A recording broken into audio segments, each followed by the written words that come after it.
প্রিয় দর্শক বন্ধুরা, এই মুহূর্তের জন্য আপার প্রাইমারি থেকে গুরুত্বপূর্ণ খবর আপডেট। সিট আপডেট হয়নি কেন? অনগোয়িং কিন্তু নিয়োগ। চাঞ্চল্যকর সংবাদ আপডেট উঠে আসছে। একাধিক জরুরি তথ্য এই ভিডিওর মধ্যে সবটাই তুলে ধরবার জন্য চেষ্টা করছি।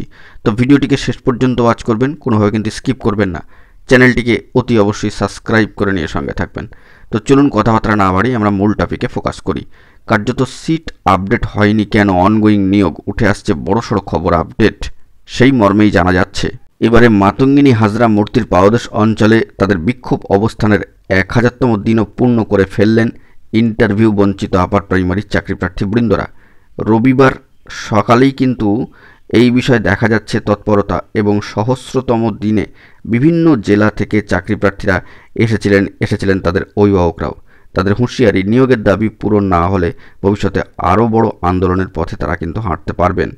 উচ্চ প্রাথমিক বা আপার প্রাইমারির ক্ষেত্রে 12,000-এর ওপরের নিয়োগ ইতিমধ্যেই হয়ে গিয়েছে চতুর্থ ফেজ কাউন্সেলিং, অর্থাৎ চতুর্থ পর্যায়ের কাউন্সেলিংও। তবে এর পাশাপাশি উচ্চ প্রাথমিকের কয়েক হাজার চাকরিপ্রার্থী এখনও পর্যন্ত ইন্টারভিউ বঞ্চিত হয়ে রয়েছেন। কেন সিট আপডেট হয়নি, এই বার্তাই তারা কিন্তু তুলছেন।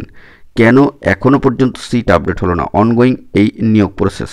তবে এর পাশাপাশি চাকরিপ্রার্থীরা জানাচ্ছেন যে তাদের অভিযোগ, 2022 সালে যখন উচ্চ প্রাথমিকের ইন্টারভিউ প্রক্রিয়া শুরু হলো, তখন কলকাতা গেজেট 2016 নিয়ম অনুযায়ী সিট আপডেট না করেই, অর্থাৎ সিট আপডেট কিন্তু হয়নি, তা না করেই শুরু হয়েছিল এই প্রসেস, যেমনটা কিন্তু প্রার্থীদের বার্তা। ফলে তারা ইন্টারভিউ থেকে বঞ্চিত হয়ে পড়েছেন। এরপরই তাদের নিয়ে এই ইন্টারভিউ বঞ্চিত চাকরিপ্রার্থী মঞ্চ তৈরি হয়।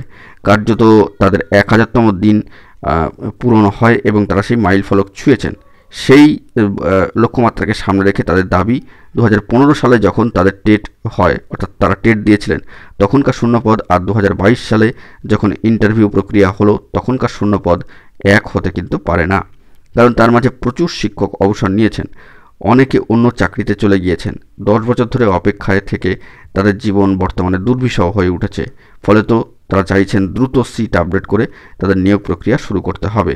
চাকরিপ্রার্থীরা এই মর্মে কিন্তু স্মারকলিপিও কিন্তু জমা দিয়েছেন, এমনটাই বার্তা দিচ্ছেন তারা আন্দোলনকে আরও জোরালো করবেন, এবং তারা এই বিষয়ে পরবর্তী ক্ষেত্রে যাতে পদক্ষেপ নেওয়া হয় সে বিষয়ে কিন্তু আর্জি জানিয়েছেন। আপার প্রাইমারির ক্ষেত্রে বঞ্চিত চাকরিপ্রার্থী, অর্থাৎ ইন্টারভিউ বঞ্চিত আপার প্রাইমারি চাকরিপ্রার্থী বৃন্দদের প্রশ্ন এটাই যে সিট আপডেট হলো না কেন? খুব সহস্র দিনেও কিন্তু থেকে যাচ্ছে। তো দেখা যাক পরবর্তী ক্ষেত্রে কী আপডেট উঠে আসে।